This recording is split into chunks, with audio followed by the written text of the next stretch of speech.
Assalamualaikum warahmatullahi wabarakatuh. Yang terhormat kepada dosen ujian kinerja PPG tahap 2 2025. Perkenalkan, nama saya Sriyanti Alhapsi SPD dengan NIM X95208111629 LPTK Universitas 11 Maret dengan mata kuliah Manajemen Perkantoran dan Layanan Bisnis dengan membawakan materi peluang usaha. Selamat menyaksikan.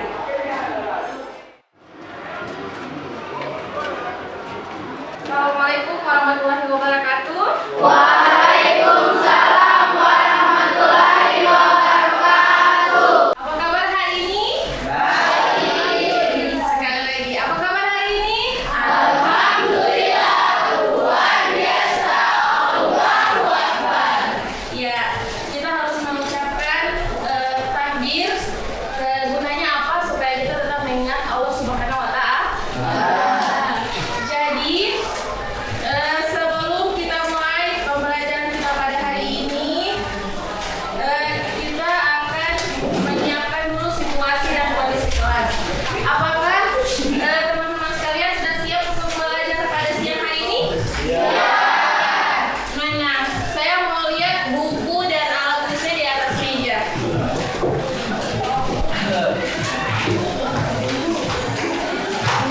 Sebelum kita lebih dalam lagi, alangkah baiknya kita berdoa terlebih dahulu. Doanya bisa dipimpin oleh adik ini. Teman-teman, ayo. Teman-teman, sebelum kita belajar,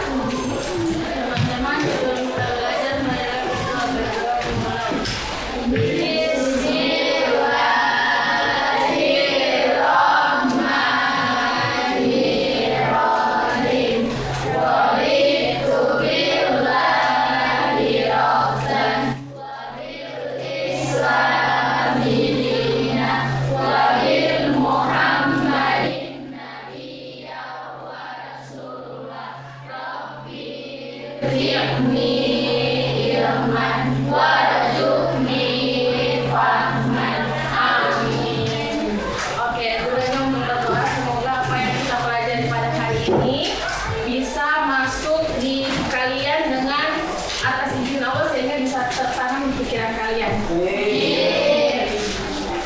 Selanjutnya kita akan menyanyikan lagu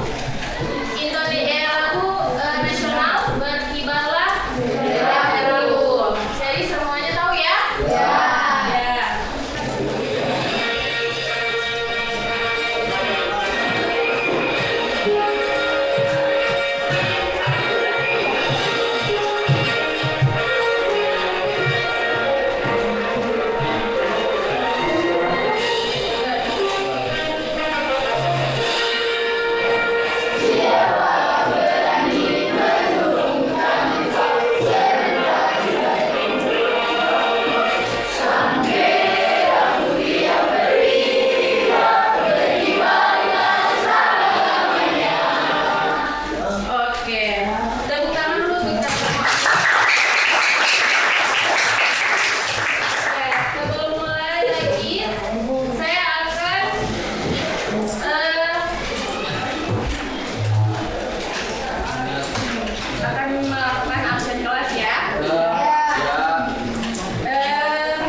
terpenuhi.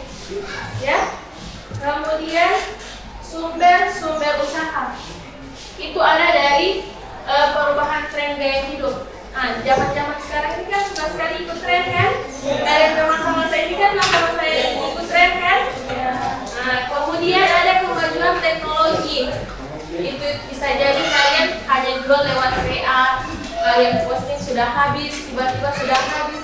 Itu adalah kemajuan dari teknologi. Orang-orang tidak perlu datang di depan kalian, cukup lewat handphone, semua bisa terselesaikan. Kemudian ada perubahan kebijakan pemerintah. Jadi pemerintah juga bisa jadi satu peluang usaha. Kenapa bisa begitu? Bisa jadi seperti ada event, orang bisa jual di situ hal-hal kecil, minuman, kan? Dari event yang banyak orang dari kebijakan pemerintah, maka akan terdapat peluang-peluang kecil yang bisa kalian jajaki. Kemudian kebutuhan pokok. Misalnya ada yang sekarang jual ayam yang dengan harga 10.000. Pernah dengar itu? Yang tren sekarang di Facebook, ayam cuma 10.000 satu kali masak langsung tinggal pesan. Jadi kebutuhan masyarakat itu ada yang semua jalan, kurang main kesan di HP lewat Facebook, tiba-tiba datang diantar lewat kurir maksimal atau Grab. Bahan pokok sudah di depan mata, tidak perlu keluar rumah, tidak perlu pergi ke pasar. Jadi kebutuhan masyarakat bisa kolaborasikan dengan kemajuan teknologi. Ya, itu bisa jadi salah satu peluang usaha. Pernah dengar lagi peluang usaha yang satu paket itu ada sayur tinggal memasak? Pernah dengar itu? Nah, di situ saya pernah dapat orang yang jual ayam, ada DP bumbu, ada DP bawang. Jadi sampai di rumah kurang kasih panas minyak, goreng sudah selesai. So tidak perlu lagi mau bawa ulet bumbu, so tidak perlu lagi mau bawa apa-apa, so langsung tinggal masak. Simpel kan? Nah, itu kebutuhan masyarakat yang di era sekarang yang tidak mau ribet. Selanjutnya ada faktor penentu dalam sebuah usaha. Dalam membuat usaha, kita perlu yang namanya modal. Modal itu adalah uang. Kemudian modal nekat. Kalau tidak nekat, tidak ada modal, tidak ada guna. Kemudian sumber daya manusia. Kalau orang tidak siap, itu peluang usaha, itu usaha tidak akan berjalan. Ya, peluang usaha itu tidak akan berjalan kalau orang pendiri atau sumber daya manusianya tidak siap. Kemudian bahan bakunya. Kalau macam bahan bakunya tidak pas, harganya mahal. Kemudian zaman-zaman sekarang orang maunya murah. Maunya murah, tapi dengan segala kebutuhan yang bisa terpenuhi. Kemudian ada lokasi. Tidak mungkin orang mau jual makanan di tempat yang tidak strategis. Tidak mungkin mau jual makanan di muka tanpa pembuangan sampah. Otomatis orang tidak mau suka makan. Mau jijik dengan anda kalian sampah-sampah. Jadi harus memikirkan lokasi penjualan kita atau usaha kita mau taruh di mana.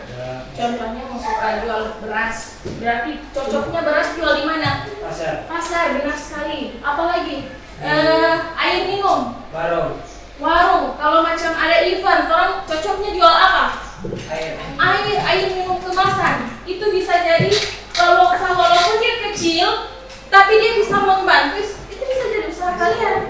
Kemudian pemasarannya itu seperti apa? Penjualan, promosi. Tidak ada guna bajual bertunggu. Mana orang bajual ini tidak mau datang. Sedangkan orang tidak tahu orang bajual apa. Jadi ada yang orang membawakan dia.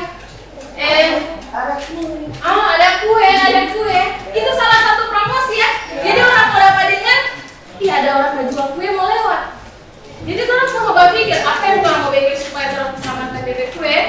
Jadi orang sama berusaha untuk dari orang ke suara itu bentuk dari segi pemasaran. Jadi orang harus jual di tempat yang benar dengan promosi yang benar. Oke. Lanjut. Analisis SWOT. Nah, kenapa dia harus menganalisis SWOT? Analisis SWOT itu adalah apa? Ya, untuk mengidentifikasi dia ada 4. Ada apa-apa? Ada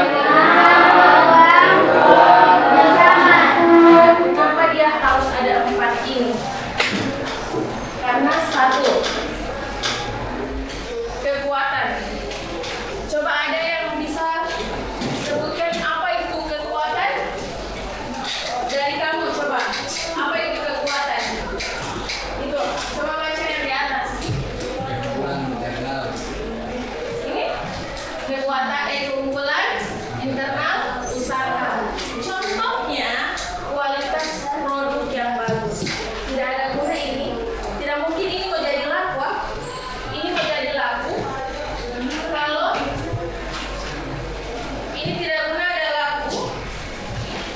Kemudian tidak sesuai dengan pasar. Kenapa ini bisa laku? Satu, tren. Kedua, berguna. Dari semua ini apa yang kalian tertarik di sini? Kualitasnya apa, bro? Jadi produk berpengaruh untuk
waktu.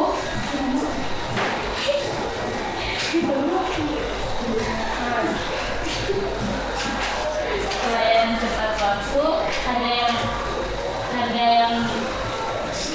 yang murah, lomba layanan ekstra, gunakan promosi dan prioritas, kelola keuangan dengan baik, jaga kebersihan tempat dan peralatan.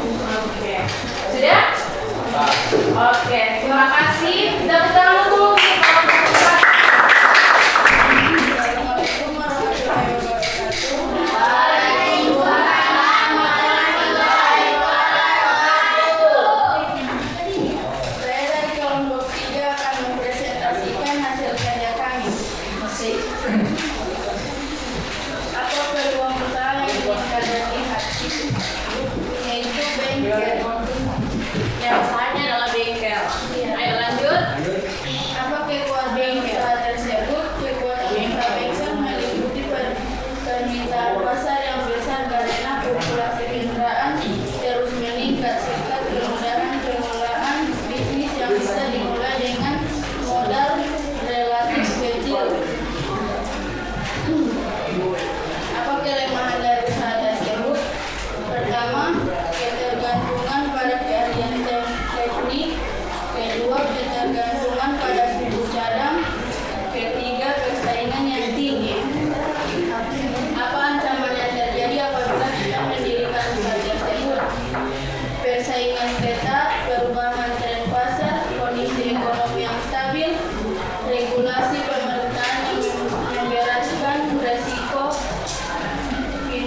finansial seperti penurunan penjualan dan ancaman siber seperti pencurian data. Kesimpulan dari usaha bengkel yaitu bisnis jasa otomotif yang menjanjikan namun membutuhkan perencanaan matang, termasuk modal, peralatan operasi, strategi, dan mekanik terampil. Sekian dari kami. Wassalamualaikum warahmatullahi wabarakatuh. Silakan, ada yang mau bertanya?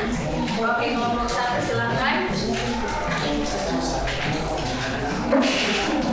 Assalamualaikum warahmatullahi wabarakatuh. Waalaikumsalam. Kami dari kelompok 1 ingin bertanya kepada kelompok 3, apa saja yang dilakukan dalam usaha bengkel tersebut? Apa saja yang kalian buat untuk usaha bengkel tersebut? Apa saja yang kalian buat? Saya sisi dari kami akan menjawab pertanyaan dari kelompok aktivitas umum. Pertama, tertib dan rekreasi. Yang kedua, pemeriksaan kendaraan. Yang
Ini dia